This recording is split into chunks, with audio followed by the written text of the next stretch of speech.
Karie, as we continue to communicate, it's obvious that you've built a very dynamic and strong team. What are some specific things you've done to accomplish that task?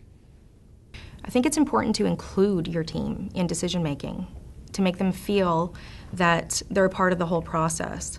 So I may have an answer in my head of what I think should happen with a particular question or a particular situation, but I do like to ask their input because I think it's important that they have input in the decision making, whether it be a product that we're bringing in or whether it be that we're trying to change a procedure in our salon or a system, or any feedback from the staff I think is important, which gets their buy-in also. I like to get them involved, and what I also like to do is I like to try to build on their strengths.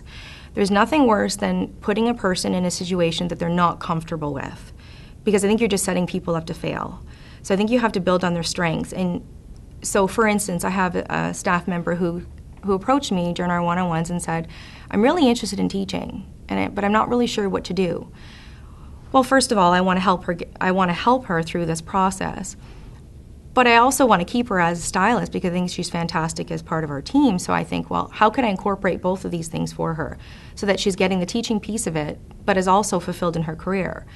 So one thing I recommended to her is to start baby steps. A couple of things. We bring in co-op students all the time, pretty much every semester. We have co-op students come in and we try to help them, show them what the salon industry is like, and teach them as much as we can, knowing that they don't have the education of going to the hairdressing school.